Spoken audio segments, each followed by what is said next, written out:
What's up, everybody? Welcome back to the Association Podcast, Episode 5. I'm your host, Jackson Groff. Pleased to bring back on CEO Taylor Barton and 24/7 Sports National Recruiting Editor Brandon Huffman from his lovely office. Gentlemen, today is the second event preview episode, the Battle at the Border in Vancouver, Washington. Another sellout tournament, expecting 72 teams, including 28 high school teams. But first, Taylor, let's talk about briefly about the first tournament because it set the tone for the rest of the circuit, and that was the Space Needle Shootout that happened late January. Yeah, we came out the gate hot. The weather wasn't, especially Sunday, but a lot of fun, and we had multiple with 5 age divisions. We had different programs winning, so it was fun. It wasn't a clean sweep of one program winning all 5 levels. You had multiple winners. You had Air, you had FSP, you had KT Prep, you had Lillard. So really cool to see the parity in what we're doing and the quality of programs, teams, individual talent. I think Huff had mentioned it. I think there were 20 to 30 kids with D1 offers or 20 some with Power 5 offers. You had guys who are the number 1 player in the country at their position, 4 stars. It was a lot of fun to see. I mean, just different than what we've seen in tournaments in the Northwest. Before, you had to fly to Vegas or to Florida or to Texas to see that kind of competition and talent level. And the crazy thing is, it's only going to get bigger and better this tournament than our LA tournament. Our LA tournament, we just got Houston Stars confirmed with the number 1 running back in the country coming. So going to be a lot of fun. And watching the teams, the fun thing about this circuit and what we do is every tournament you're going to have returning teams and you're going to have new teams. So it's fun because teams are going to play new teams and develop new rivalries, but then they get rematches. So if you beat a team and you're peacocking around and popping off on social media, well, guess what? You're going to have to play them again at some point. And you better believe they're seeing everything posted on social media, and if you were the losing team, cool, take it in stride and come back and learn from it. And now you get to go back and compete against someone and try and beat them, just like the pro sports leagues do. You don't win the Super Bowl because you beat someone in regular season, and it's about developing and getting better. So it's exciting to see where this is at. We had 64 teams in the Space Needle Shootout, 72 for this one. You mentioned it's 28 just at the high school division. Then we still have freshmen, middle school, 5th, 6th, and even down to the 3rd, 4th. So going to be a lot of fun. DB, you mentioned some of those returning teams coming back from the Space Needle Shootout. Huff, let's talk about some of those teams that will be returning back. Let's start off with some of the Oregon teams, since Oregon's closer to Vancouver. Let's talk about MVP and Lillard real quick. Yeah, both of those teams have players that are in the 2024 class that are mentioned, 2025 class. In the 2023 class, you've got 2 really good DBs that are playing for Team Lillard, and Kyle Chen out of Mountain View High School in Vancouver. You've got Gabe Tahir out of Kamayakin in Kennewick. You then also have over on MVP, you got AJ Pugliano, who's a top 5 tight end nationally in the 2024 class. So you've got some good young talent there with MVP. Whether they'll have Brock Thomas back in time for that tournament, we don't know. Another top 12 player in the state of Oregon. But both those teams, have some guys and some bright spots there that could make them a team to be worth watching in Vancouver next week. Yeah, definitely. As we keep talking about more returning teams, let's talk about FSP and Air. They're 2 common names that we're all familiar with, but let's just talk about them briefly. Yeah, so FSP Select has River Lean as their quarterback. He is the starting quarterback up at Glacier Peak. Up in Snohomish, you have Air Black, which you've got Josiah Wagner, top 247 pick, a All-American Bowl selection already. You've got Dorian Thomas, who's committed to Oregon State out of Kent Ridge High School. And then you've got some other guys, whether it's Michael Balzerini of Puyallup High School, who's a Northwest 9 finalist a year ago, really came into his own as the starter this last fall. You've got Zion Jones, another guy at Puyallup, who was a little bit overshadowed by some of the upperclassmen at Puyallup. You also have, I'm blanking on the name right now, and I can see it in front of me, Marquand McCraney, a player that was the MVP last year at the Battle in Seattle, Taylor, the 9th grade division MVP, who, he plays receiver, but his 2021 sophomore highlight films came out, and I'm seeing DB there. I'm seeing the DB with Mark McCraney. He's got tremendous ball skills, as a pass catcher, but he's got a chance to be an elite safety, I think, long term. So he's kind of I'm probably the most excited to watch down there, as he's now becoming much more open to the idea of playing defense in college. Like a lot of West Coast kids, they want to play offense first, but I think he's been coming to grips that, hey, maybe defense is going to give him a higher ceiling. When guys kind of have their position settled, when they're a two-way player, it maybe isn't as easy, but when you have your position settled and you kind of become even more of a dog when you're playing that position. So him knowing that now he's probably a safety long-term, I'm really excited to see what he can do next weekend. Well, and also I'll say one thing about Marquand, Reggie Jones, who runs air, was a DB at Portland State, won a Super Bowl with the New Orleans Saints. He calls his DB trainings DB Island. So, Reggie's been in his ear and he knows what he's talking about. So he knows how to develop those guys. You mentioned Josiah. Josiah is what, a 4-star right now? 4-star right now. Yeah. Top 3 player in the state. Where does he have offers from? And he's got offers. Yeah, Miami, Oregon, Washington. I think it's going to end Penn State as well. I think it's going to end up being a Oregon-Washington battle for him. One of the first real battles between those two schools with the new coaching staffs. He got his first offer from Oregon when he was a freshman, and then Miami offered him, and now Mario Cristobal is there at Miami, but Oregon's reaffirmed the offer. Demetrius Martin had offered him at Colorado. Now he's a DB catcher at Oregon, and then Washington reaffirmed that offer to him as well. So he's definitely going to be a player that's going to be a fascinating recruitment to watch. We just mentioned some of those programs that will be returning to this tournament, but let's talk about some of the new programs who are stepping into the circuit for the first time. TB, let's mention some of the new teams. Yeah, we'll give a rundown. And some of those returners, MVP Matt Quinn out of Eugene does a good job. Air, we mentioned Reggie Jones out of the Seattle area. FSP Tracy Ford out of the Seattle area. 253 Elite we didn't mention, but John Elliott, Luke Elliott doing a good job with that program. Lillard, Rashad Carter, Houston Lillard doing a great job in grind time. We didn't mention, but Aaron Woods and Raphael Lambert doing a good job there. Some of the new programs we got, new faces we're going to see this tournament. You got Gridiron, run by DeQuinn Evans, and he is absolutely becoming a beast in this industry. You've got Seattle United, Chase Crappie has 2 teams this year, 1 last year, 2 this year. Hermiston Elite, Chris Mallory, he's got 3 teams coming from Hermiston Elite to our entire circuit. They didn't do our first tournament, but they're doing this and everything moving forward.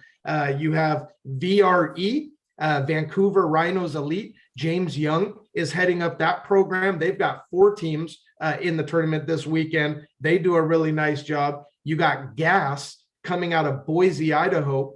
John Evans does a really nice job. And then you got the Vikings out of the Salem area. And that's run by TC. I'll let Huff pronounce his last name. I'd go jersey number with him, but he's a quarterback with multiple D1 offers, and he's got 3 teams. He himself, this is really impressive. This is what Huff, remember Josh Rosen and Tate Martell, they kind of put their own teams together, coached them, ran them.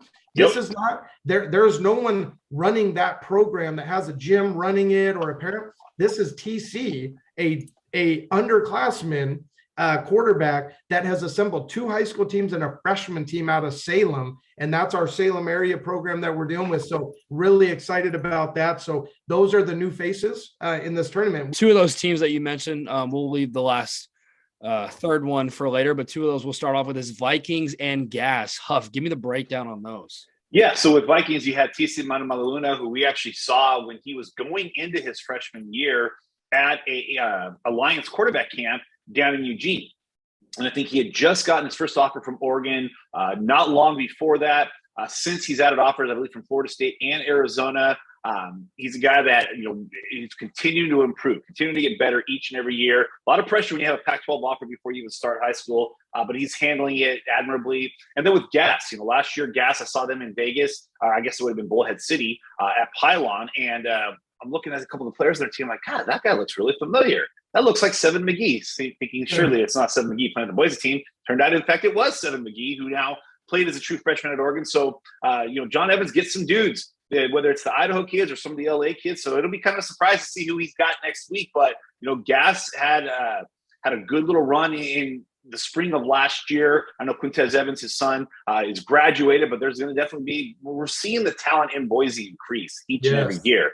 And I think, with how many different 7-on-7 teams that are in Boise, you're seeing that there's certainly an itch to be scratched there. There was a big dogfight at the Space Needle shootout with Jaden Rashada, the number one quarterback in California, versus Jabari Johnson, number one quarterback out of Washington. Well, now we get the chance to see the number one quarterback in Oregon. Huff, talk to me about E-Force and their quarterback, Sam Leavitt.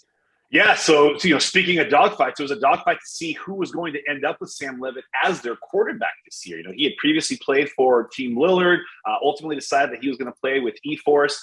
He is the top quarterback in the state of Oregon in 2023.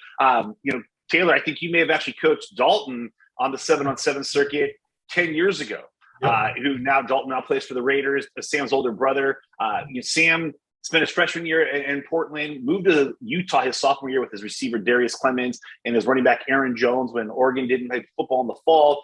Went out there, kind of had a breakout year. They came back to Oregon this year where he was with Darius Clemens at Westview. He's got offers from, I think, Florida State, Arizona as well. But top 4 player in the state of Oregon. In 2023, I think he's the number 2 quarterback in the Northwest after Jabari Johnson in the 2023 class. But this now means that with Rashada, the number 1 quarterback in Northern California, Jabari Johnson, the number 1 quarterback in Washington, this will be the 3rd number 1 quarterback in a state that'll be at an association event. And that doesn't even take into account when we get the top quarterback from Idaho and the top quarterback from Montana at a couple of events in Los Angeles in a couple of weeks. So, pretty good return on the investment there, TV. I know you're a quarterback guy at the heart, so it probably warms the heart to see these elite receivers. I don't know how excited you are to see another, even though Westview calls itself Portland, it's a Beaverton school. How excited you are to see another Beaverton guy there, dishing and taking a little bit of the shine away from your alma mater. But again, it shows the growth of football in the Northwest that, you've got 5 number 1 quarterbacks in the region, all a part of these events. Yes. And I think with Sam Leavitt, it's going to be fun to watch him get out there and spin it. The last time I saw him was in week 3 of the season. Saw him playing a game against Beaverton Mountainside. And, I'm really eager to see because I've seen pretty much all the other top quarterbacks in the region already. And now we'll get that first chance to see E-Force. And then the other name is to keep an eye on is 2024, Jace Burton. You mentioned Portland State a little early with Reggie Jones having played there. Tracy Ford having played there. Well, Nigel Burton coached there at Jesuit. And I think that that's going to be a guy that we really want to watch these next couple of years because he may not have elite size, but he's got elite coverage ability. And, started this year at Jesuit as a sophomore. I saw him last spring as a freshman with E-Force. They knocked out the number 1 overall seed at Pylon, and Jace was a big reason for that. So as he continues to mature physically, he's already got a high football IQ as a coach's kid. And he's going to be another guy that I really want to watch. So Jace Burton, his dad, Nigel Burton, as Huff mentioned, Nigel was the head coach at Portland State, and I G8 at Oregon State for a year, and Nigel was our DB coach at Oregon State. Heck of a coach, heck of a recruiter, and he was a heck of a player. He started safety at University of Washington, and I remember watching him growing up, and that dude flew around and laid the wood, and he played way bigger than his size. And so, Huff, when you mentioned Jace not being the biggest, that was Nigel. And that's what's so great about this game. And it's that old saying, it's not the size of the dog in the fight, but the size of the fight in the dog. And I think that the Burtons epitomize that because that was Nigel's playing size or playing style. Gentlemen, it is time. Everyone look forward to the best segment. Oh, yeah. I'm excited for this first part of the day. The championship predictions. Huff, will we get one from you this week? You guys will get a prediction from me at the end of the season when I do my final power ranking. I'm not going to do. Dang. But, hey, TB, you had a good prediction last one. You got the matchup right. You were off on the winner, but talk about your prediction for this one.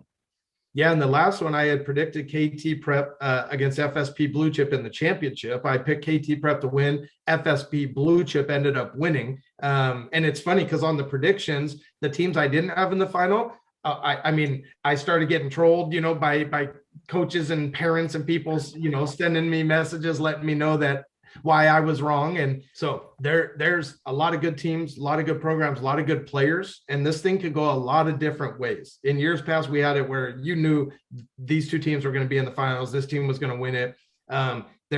there's about legitimately maybe 6 or 7 programs that I think could truly win this. There's a few dark horses. I'll mention some dark horses, kind of, I think TC and his Vikings group. I think that MVP red group, if they kind of start hitting their stride on everything, Lillard, Platinum has the horsepower, and especially defensively, if they can offensively, sustain drives, get points and go. But ultimately, I think the championship game is going to come down to Air Black versus E-Force Breed. And that's Sam Leavitt and Huff mentioned Micah Balzerini, who threw the ball so well last tournament, has been a Northwest 9 guy. So would be a high profile quarterback matchup, high profile programs. Now we've mentioned all these different programs, E-Force, Alex Brink, Ryan DePaulo, Kieran McDonough. Those guys do such a tremendous job. They've built that program. They were the first major program out of the state of Oregon. Only because I have seen Air Black and not E-Force Breed in person, Air Black with the title. Okay. Well, I'm going to set my foot in the door because Huff's not making a prediction, and I want to be in this prediction. Do you want to do this, Jax? Hold on. Yes. As a friend, are you sure you want to go down this path and open this door? This is like the Matrix. Jackson, right now I'm seeing a scene from Major League 2 when Serrano looks over. Jackson, you are juggling some very heavy decision making right now. I am willing to do it. My championship prediction, like you said, I got E-Force in the championship, but instead of Air Black, I'm going Lillard Platinum. I think this is a team that has a lot of potential that didn't really play well in the Space Needle shootout. But like you mentioned, Gabe Tahir and Kyle Chen, I think they're gonna make a lot of plays this tournament. And I'm going E-Force comes in here and wins. So the 2 Oregon teams in the championship and E-Force will be holding the trophy during the tournament. Hopefully I can start 1-0 for the season and make you look bad, TB, because that is I always look bad. So that's you set the bar really low for that. But I like the prediction. And I agree with you. In 7-on, usually it's so offensive star-studded. But with Lillard, the 2 DBs with Penn State offers, Division I kids. So if you can lock some offenses down and get a couple key stops, and then offensively, that was my question with them. Can they offensively go be efficient? And maybe it's kind of slow the game down offensively, just kind of, pick them apart, sustain drives, get a key defensive stop or 2. And if you do that, that's a recipe to beat anybody. Well, that will be a wrap to the episode 5, the Battle at the Border. I am so excited for this tournament. Thank you, Brandon Huffman and Taylor Barton, for joining me for this one, and we will see you next time.